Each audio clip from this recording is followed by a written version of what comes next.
So what has the last couple of weeks been for you, going from inactive to active? Now you're possibly the number 3 receiver come Sunday. Man, it's been a grind. Some early morning, long nights, getting here early, going over the plays, making sure I know what I got going out there so I can play fast. I know that you got some real good run in the preseason and then the injury kind of happened with the shoulder. How frustrating was that to kind of have that progress a little bit derailed? I ain't gonna lie, it was frustrating at first, just having an injury and knowing that's the only thing that's got me out right now. So it was frustrating, but I just got in, rehabbed it, and tried to get back quick as I could. You're good now? Yes, I'm fine. At what point were you fine? I mean, because it's almost like it's a momentum at a certain point. You weren't in the lineup. Were you okay, like week 2, week 3? Yes, I was fine. I got back in like 3 weeks, so it wasn't too bad. It's just I honestly don't got an answer for that. I don't know if they just wanted me to fully recover or what. There's another receiver from where you're from, Debo. Have you had conversations with him coming into the league and then also through this injury? Can you talk about you guys' relationship? Me and Debo got a good relationship. Since I stepped on to college, my first day, he took me under his wing, showed me a lot of stuff, a lot of good stuff, tips and stuff like that. But now we talk like once a week, and it's about life. It's not really about football. So. Sean, you might have an opportunity also to return kicks and/or punts. Is that something you did a lot of at South Carolina, and what do you bring to that part of the game? Yes, I did that. I did it a lot, especially kick return. I did that like my whole career with high school, college, and stuff like that. So that's a natural for me. And I'm bringing in an explosive guy that's just trying to take one back. What was it like to kind of get in there and then make the play you did make in that game last week? I mean, it was fun. Like we practiced it all week, and it was working just like how it worked in the game. So I was excited. I knew how it was gonna play out. When you're, I guess, intending to have you used in like Matt called it a gimmick package, but a specialty package, is that harder to prepare for than say going in as a full-fledged member of the offensive game plan? Could you repeat that? I'm sorry. It's like when you only have like a certain package of plays for you, is that more difficult than say being a part of the larger offensive game plan? No, I don't think so. Having a package, I mean, that one package, like I studied that whole week. So like in the huddle when the quarterback started the call, like I already knew what it was.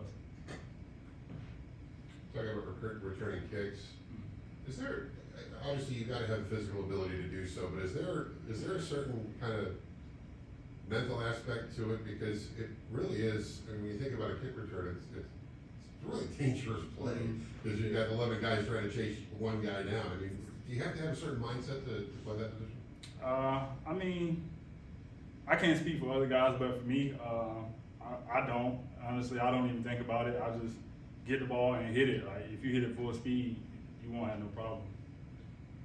Chad, what was Senior Bowl like for you, working with these guys and trying to make an impression on an NFL coaching staff? That was a grind. That might have been the hardest week I'd had in a long time. So it's definitely a grind, and not knowing the guys yet. So I'm out there working every day at practice, going hard, and just trying to impress them. Was it just because you didn't know what to expect from them? Yeah, exactly. What did you, either from feedback they gave you or what they told you, or what do you think you showed them that week that gave them the confidence to draft you? I'm a guy that can make the play, can beat the one-on-one. I had a couple good one-on-one reps that I won, and just a competitor, man. Go out there and got the fight too. Speaking of that fight, I remember when I first took notice of you, there was a post on Instagram, and you had added a receiver, and you told him that he was just, you have what, 2 little boys and 3 little boys now? Yes, man. Is that, can you just talk about that edge? Are you a trash talker, and is that kind of, does that spill over into your game and in the locker room? Yeah, I'm a little bit of a talker, and it kind of in college it was edging over into my game, and it got bad at one point. Coach Musham sat me down and was like, "Hey, the ref's gonna be looking for it and stuff like that. So just you can talk. I'm not saying you can't talk. Just calm it down a little bit and stuff like that." But the post, I wasn't honestly I wasn't even talking Auburn game. Them guys was talking, throwing cheap shots and stuff like that. So that's what got me started. Okay. Given where you're positioned right now, what benchmarks do you feel you need to hit to consider yourself to have a successful season this year?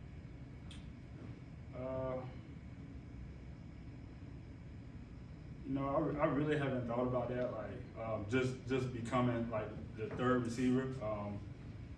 Not knowing it was gonna be this early. I'm not gonna lie. But I just say like, just going and make the plays that I'm supposed to make and helping the team. Real back to Will's question earlier about the one package that you're prepared for. Now that you've kind of slid up with the injuries, has your plate gotten a little bit more full with other things that and how do you, what does it look like for you this week? Not necessarily the game plan, but what does it look like for you against the Giants? Yeah, definitely. My plate is full and I'm ready for it. I'm ready to take it on. And just like I said early on, just a lot of early morning, late nights, watching film more than I ever have, and going over the plays more than I ever have. And what have you seen from the Giants and all that film study? Like, what you mean by that question? Well, I mean, strengths, weaknesses, not necessarily, again, not necessarily give a game plan or anything, what do you see that you have to try to beat? We just there's a lot of single high zones, so we gotta go and beat one-on-ones. I know you don't know necessarily any other experience, but being from South Carolina, playing at South Carolina, playing for the Carolina Panthers, does it all kind of mean a little bit more that it's all kind of happened right here where you're from? I mean, yeah, but I wouldn't, like, if I would have went anywhere else, it still would have been the same. That's just the guy I am. Like, I'm competitive. Like, I'm gonna love the game no matter what. Did you almost go out of state for college? Honestly, no, because like if it wasn't South Carolina, it would have been Clemson. So, What made you choose South Carolina over Clemson, especially given Clemson's recent success? just the relationship with the coaches and stuff. I know South Carolina.